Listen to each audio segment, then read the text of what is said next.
오늘 하나님께서 우리에게 주시는 말씀은 사도행전 2장 1절에서 4절 말씀입니다. 신약 성경 사도행전 2장 1절에서 4절 말씀을 우리 함께 한 목소리로 읽도록 하겠습니다. 오순절 날이 이미 이르매 그들이 다 같이 한 곳에 모였더니 호련히 하늘로부터 급하고 강한 바람 같은 소리가 있어 그들이 앉은 온 집에 가득하며 마치 불의 혀처럼 갈라지는 것들이 그들에게 보여 각 사람 위에 하나씩 임하여 있더니 그들이 다 성령의 충만함을 받고 성령이 말하게 하심을 따라 다른 언어들로 말하기를 시작하니라. 아멘. 할렐루야. 예, 서로 한번 인사하겠습니다. 잘 오셨습니다. 축복합니다. 예, 작년에 이어서 우리 또 두 번째로 정규인 찬양 집회로 모이게 되었습니다. 여러분 너무 환영하고 축복합니다. 오늘 찬양 집회를 인도했던 우리 W팀 어땠습니까? 여러분 많이 기도해 주시면 좋겠고 또 앞으로 호응 많이 해 주시면 좋을 것 같습니다. 또 앞으로 많은 사역들 하게 될 텐데 여러분 찬양의 힘을 믿으시죠? 예, 찬양의 능력이 있습니다. 오늘 찬양하면서 여러분 성령의 충만을 받으셨을 텐데 이 귀한 마음을 잘 간직하고 이어가셔서 삶 가운데 그 능력을 흘려보내시는 여러분 다 되시기를 주님의 이름으로 축원합니다. 그림을 하나 좀 같이 보겠습니다. 어떤 그림인 것 같으세요? 지금 소 달구지를 끌고 가시는 분이 계시고 할머니가 그 달구지에 앉아 계십니다. 그림이 좀 이상하죠? 할머니가 짐을 지고 땀을 뻘뻘 흘리고 있습니다. 달구지 주인이 할머니에게 그래요. 할머니, 이제 그만 짐 좀 내려놓으세요. 아니야. 내가 신세 지는데 내 짐까지 신세 지게 할 수는 없지. 지금 이런 그림인 거예요. 여러분 이해는 되죠? 할머니의 마음이 좀 이해는 돼요. 그럴 수 없다. 막 이런 마음이 이해가 되잖아요. 근데 좀 안타깝죠. 안타까워요. 여러분 우리의 모습이 이 할머니의 모습은 아닐까? 한번 생각해 봤으면 좋겠습니다. 주님이 우리에게 말씀하시죠. 내 짐을 내게 맡겨라. 내 염려를 다 나에게 맡겨라라고 주님이 우리한테 말씀하십니다. 근데 우리는 그 짐을 내려놓지 못합니다. 염려와 근심과 걱정의 짐을 잔뜩 싸들고 여전히 힘들어하며 버거워하며 살아가고 있는 우리의 모습들을 보게 됩니다. 할머니 모습과 별로 다르지 않은 것 같습니다. 여러분 우리가 어떻게 안식을 누리고 참된 평안과 쉼을 누릴 수 있을까요? 주님의 말씀에 순종하는 겁니다. 할렐루야. 주님의 말씀에 순종할 때 비로소 그때부터 놀라운 치유와 회복과 쉼의 역사가 일어나기 시작을 합니다. 오늘 이 시간 주님 앞에 이 말씀에 순종하고 나가셔서 주님 안에서 참된 쉼과 참된 평안을 누리시는 우리 모든 성도님들 다 되시기를 주님의 이름으로 간절히 축원합니다. 소달구지 같은 소달구지 같이 우리를 인도하시고 또 도와주시는 분이 계십니다. 누구일까요? 성령님이십니다. 성령님. 예수님께서 성령님을 보내주신다라고 약속의 말씀을 주셨죠. 요한복음 14장 16절 말씀인데요. 우리 함께 읽어보겠습니다. 시작. 내가 아버지께 구하겠으니 그가 또 다른 보혜사를 너에게 주사 영원토록 너희와 함께 있게 하리니. 아멘. 예수님께서 제자들에게 약속해 주셨어요. 보혜사 성령님을 보내주실 것이다. 그가 너희와 영원토록 함께 하실 것이다 라고 약속해 주셨어요. 여러분 예수님께서 왜 성령님을 본인은 가시고 성령님을 보내주시겠다라고 약속해 주셨을까요? 성경 곳곳에 나와 있지만 성령이 아니고서는 우리는 하나님 나라에 들어갈 수 없기 때문에 그렇습니다. 성령이 아니고서는 진리를 깨달을 수 없기 때문에 그렇습니다. 성령이 아니고서는 성령의 열매를 아름다운 삶의 열매를 맺을 수 없기 때문에 그렇습니다. 그래서 성령을 보내주시겠다라고 약속해 주셨던 것입니다. 자, 그런데 여러분 하나님 나라에 들어가는 거, 또 진리를 알아가는 거, 또 예수를 닮아가며 열매를 맺어가는 삶이 쉽습니까? 혼자서 얼마든지 해낼 수 있나요? 네, 그렇지 않습니다. 신앙생활을 조금 해 보신 분들은 아실 거예요. 이게 얼마나 힘든 일인지, 혼자서는 도저히 감당할 수 없는 일인지를 신앙생활 해 보신 분들은 아마 잘 아실 거라고 생각을 합니다. 오늘 본문에 보면 예수님께서 그 성령을 약속해 주셨는데 그 성령이 어떻게 임하는지에 대하여 말씀하고 있어요. 자, 1절 말씀이 중요한데 후반절에 이렇게 말씀합니다. 그들이 다 같이 한 곳에 모였더니, 여러분 이 장면을 잘 기억하시기 바랍니다. 다 같이 모여 있는데 그곳에 성령님이 임하셨어요. 여러분 성도들이 혼자 있을 때 임하지 않으셨습니다. 서로 떨어져 있을 때 임하신 것이 아니라 모두가, 예수님의 제자들이 모두가 다 같이 모여 있을 때 그 공동체 위에 성령님께서 임하셨다라고 말씀하고 있습니다. 여러분 이것은 무엇을 뜻하는 걸까요? 마가의 다락방에 120명의 제자들이 모여서 열심히 기다리고 있었어요. 기도하면서 성령이 임하는데요, 불처럼 임하였다라고 말씀하고 있습니다. 그래서 중요한 특징이 하나 나타납니다. 구체적인 묘사가 되어 있습니다. 3절인데요. 마치 불의 혀처럼 갈라지는 것이 각 사람 위에 하나씩 임하였더니, 여러분 흥미로운 건, 여러분 불을 피워보신 분은, 불장난 해보신 분들, 불멍을 해보신 분들은 아실 거예요. 밑에 불이 있으면 그 위에 불의 혀라고 표현하죠. 불꽃이 일렁이는 장면들이 나타나죠. 여러 가지 불꽃의 모양들이 막 일렁입니다. 그런데 성령이 임할 때 어떻게 임했어요? 거꾸로라고 생각하시면 되는 거예요. 이 불이 거꾸로 위에서부터 아래로 혀같이 불꽃들이 밑으로 막 내려온 거예요. 그래서 성경의 3절에 말씀하고 있는 거죠. 그 불의 혀처럼 갈라지는 것이 각 사람 위에 임하였다. 하나씩 하나씩 임하였다라고 말씀하고 있어요. 그런데 독특한 것은 각 사람 위에 하나씩 하나씩 임했지만 그 출발점은 어때요? 그 출발점. 그 불꽃의 출발점 뭐예요? 성령의 불이에요. 하나를 이루고 있는 성령의 불이란 말이에요. 자, 이것은 무엇을 뜻하냐면 교회가 시작될 때 성령께서 임하시는데 각 사람 위에 임하지만 사실은 한 성령의 불로 임하셨다라는 것입니다. 개인이 아니라 공동체를 통하여 공동체 위에 성령의 불이 임하셨다라는 뜻입니다. 여러분 이 사실을 기억하는 것이 굉장히 중요합니다. 우리 신앙생활 할 때, 우리 교회 공동체, 우리 믿음 생활을 하는 우리 공동체 생활을 하는데 굉장히 중요한 개념입니다. 고린도전서 12장 13절 말씀을 한번 띄워주시면 감사하겠습니다. 자, 우리가 한번 다 같이 한번 읽어볼까요? 3절 27절 같이 읽겠습니다. 우리가 유대인이나 헬라인이나 종이나 자유인이나 다 한 성령으로 세례를 받아 한 몸이 되었고 너희는 그리스도의 몸이요 지체의 각 부분이라. 아멘. 여러분 교회는요 서로 다른 사람들이 모이지만 한 성령 안에서 부름을 받은 것입니다. 한 성령 안에서 한 몸을 이루는 것이죠. 각각이 지체가 되어지는 것입니다. 그래서 여러분 교회의 모습은 어때야 하는 것입니까? 경쟁하고 비교하고 지적하고 정죄하는 모습이 아니라 서로 도와주며 세워주며 끌어안아주는 모습이 되어야 하는 것입니다.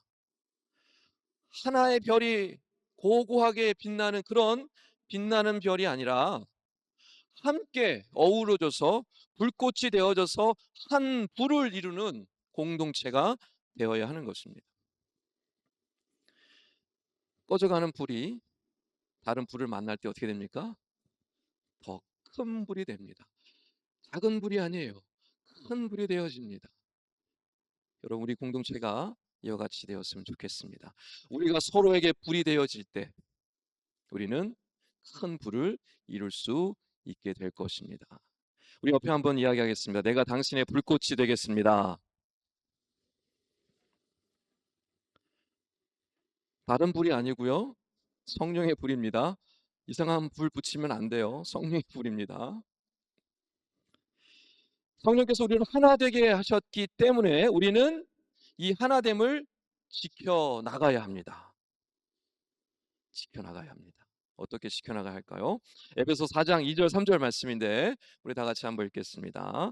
시작. 모든 겸손과 온유로 하고 오래 참음으로 사랑 가운데서 서로 용납하고 평안에 매는 줄로 성령이 하나 되게 하신 것을 힘써 지키라. 어떻게 지키라고요?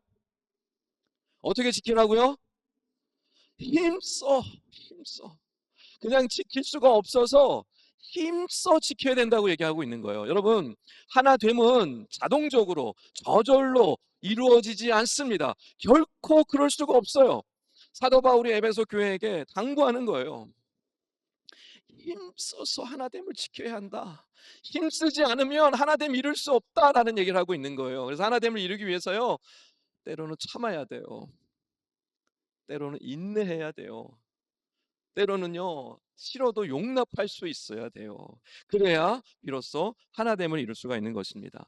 여러분, 1 더하기 1은 뭡니까? 할렐루야. 너무 쉬워서 지금 무시하는 거라고 생각하시는 거예요? 1 더하기 1은 뭡니까? 뭔가 다른 거 있을 것 같아서 지금 대답을 주저하고 있는 것 같은데 2죠. 뭐예요? 2죠. 1 더하기 1은 2죠. 자, 그런데 공동체 안에서 1 더하기 1은 2가 아닙니다. 경험해 보신 분들은 아실 거예요. 공동체 안에서 1 더하기 1은요, 2가 아니라 3이 되고요, 4도 되고요, 5도 되고요, 그 이상 수십, 수백이 되기도 합니다. 이게 공동체의 신비요 비밀이에요. 하나님이 우리를 공동체로 부르신 이유가 바로 여기에 있는 겁니다.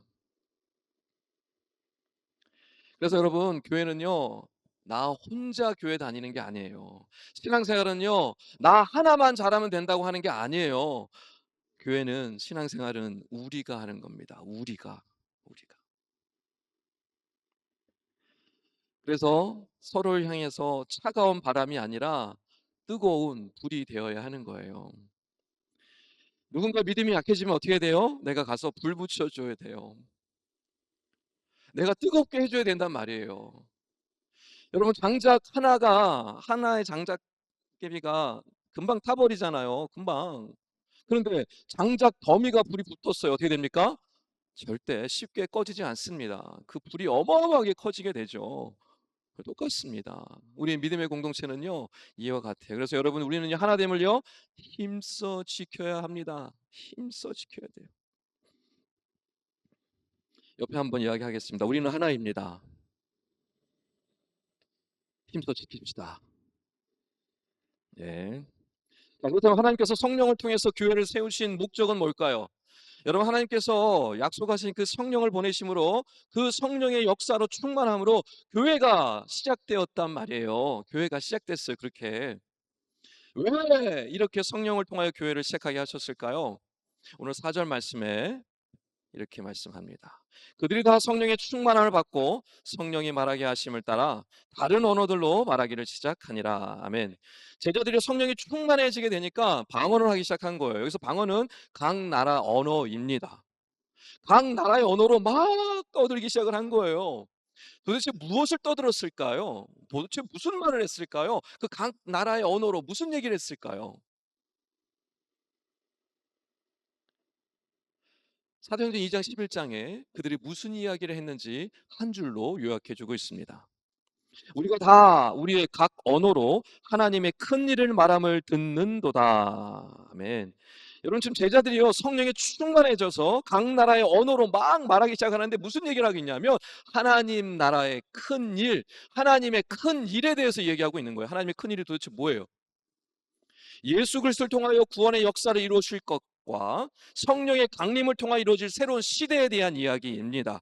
즉, 하나님께서 예수 그리스도를 통하여 이 세상을 구원하실 텐데 그 일을 성령의 역사를 통하여 이루어 가실 것이다 라는 내용이 바로 하나님의 큰 일입니다. 자, 그러므로 하나님께서 저와 여러분을 불러서 이 자리에 있게 하시고 교회로, 하나의 몸으로, 하나의 공동체로 부르신 이유는 뭐입니까? 무엇을 위하여 부르신 것입니까?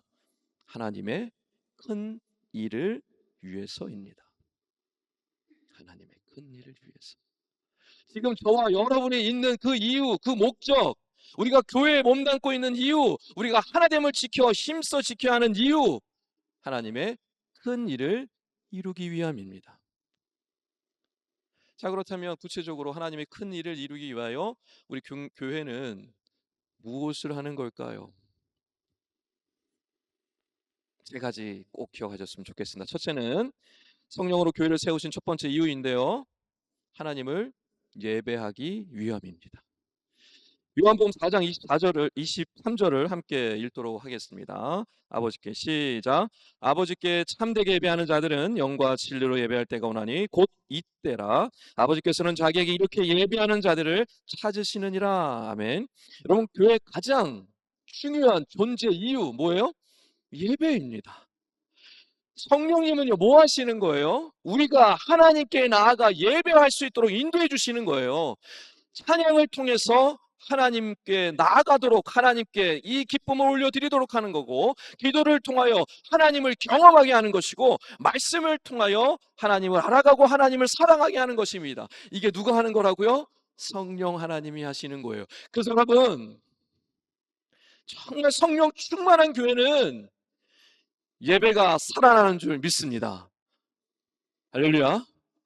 성령이 충만한 교회는요, 예배가 살아날 수밖에 없어요. 왜요? 성령이 막 역사하니까 찬양이 뜨겁고요, 기도가 뜨겁고요, 말씀의 능력이 나타나는 것입니다. 우리 성락 선결교회가 이와 같이 예배가 살아나는 성령의 충만한 교회로 거듭나는 역사가 있기를 주님의 이름으로 축원합니다. 다음으로 성령으로 교회를 세우신 이유, 목적은요, 성도를 세우기 위함이에요. 뭐라고요? 첫 번째는 하나님을 예배하기 위함이고, 두 번째는 성도를 세우기 위함입니다. 에베소 4장 11절 12절 말씀인데요, 같이 한번 읽겠습니다. 그가 시작. 그가 어떤 사람은 사도로, 어떤 사람은 선지자로, 어떤 사람은 복음 전하는 자로, 어떤 사람은 목사와 교사로 삼으셨으니 이는 성도를 온전하게 하여 봉사 일을 하게 하며 그리스도의 몸을 세우려 하심이라. 아멘. 여러분, 교회는요, 사람을 소비하는 곳이 아닙니다. 사람을 세우는 곳이 되어야 합니다. 사람을 소비하지 않고 사람을 세워야 합니다. 상처 입은 사람이 교회에서 회복되고 치유되어야 합니다. 넘어진 사람이 교회에 나와서 다시 일어설 수 있어야 합니다. 믿음 없는 사람이 교회에 나와서 믿음 있는 사람으로 자라가야 하는 거예요. 이게 성령으로 충만한 교회의 모습인 것입니다. 여러분, 이 일을 누가 하신다는 거예요? 성령님이 하십니다. 우리 안에 있는, 저와 여러분의 안에 있는 그 성령님이 그 일을 이루어 가시는 것입니다. 바로 그는 성령 충만하심으로 서로를 세워 가시고 아름다운 교회 공동체를 이루어 가시는 저와 여러분 다 되시기를 주님의 이름으로 축원합니다. 세 번째로 성령으로 교회를 세우신 이유, 목적, 이웃과 세상을 위함입니다. 사도행전 1장 8절, 우리가 너무나 잘 아는 말씀이죠. 함께 읽겠습니다. 오직 성령이 너에게 임하시면 너희가 권능을 받고 예루살렘과 온 유대와 사마리아 땅끝까지 이르러 내 증인이 되리라 하시니라. 아멘. 성령님은요, 우리를요 세상으로 보내시는 분이십니다. 세상에 나아가서 복음을 들고 나아가서 복음을 전함으로 증인의 삶을 살게 하시는 분이 바로 성령님인 거예요. 그 성령님을 통하여 우리는 세상에 나아가서 어두운 세상을 밝히는 빛의 역할을 감당하게 되는 것이고, 그 성령님을 통하여 세상에 나아가서 절망 가운데 있는 영혼들에게 소망을 주는 역할을 하는 사람으로 살아가는 것입니다. 병들고 지친 영혼들을 향해 나아가서 그들을 치유하고 회복하는 역할을 하는 것이에요. 누구를 통하여? 우리 안에 있는 성령님을 통하여서 이웃과 세상을 위하여 세상으로 파송되어지는 것입니다. 그래서 성령 충만한 교회는 어떤 교회입니까? 세상으로 나아가는 교회입니다. 여러분, 성령 충만하셔서 세상으로 나가셔서 여러분의 가정을 살리시고 직장과 사업장을 살리시고 여러분은 모이는 곳에 이 놀라운 성령의 불을 전하심으로 세상의 놀라운 변화와 영혼들을 살리는 데 쓰임 받으시길 주님의 이름으로 축원합니다. 우리 싱크 청년부의 모토가 있습니다. 위로 하나님, 옆으로 형제, 밖으로 이웃입니다. 따라해 볼까요? 위로 하나님. 손가락 왜 안 하세요? 삿대질하는 것처럼 보이지만 기분 나빠하실 것도 있지만 하시기 바랍니다. 다 같이 위로 하나님, 옆으로 형제, 밖으로 이웃. 예, 잘하셨습니다. 위로 하나님을 사랑하고 예배하는 것입니다. 옆으로 형제를 사랑하고 섬기고 세워가는 것입니다. 밖으로 이웃, 밖으로 나가서 복음을 전하며 이웃과 세상을 위해 헌신하며 수고하며 나가는 것입니다. 여러분, 청년 공동체만의 모토일까요? 아닙니다. 여러분, 이곳에 있는 우리 모든 성도님들이 해야 할 성령 충만한 이유, 교회로 부름받은 이유인 줄 믿습니다. 성령이 아니고서는요, 위로 하나님, 옆으로 형제, 밖으로 이웃 해낼 수 없습니다. 이제 때가 되었습니다. 우리 친구 청년부 성락 성결교회 위로 하나님, 옆으로 형제, 밖으로 이웃, 이 엄청난 성령의 역사를 이뤄 가시길 주님의 이름으로 간절히 축원합니다.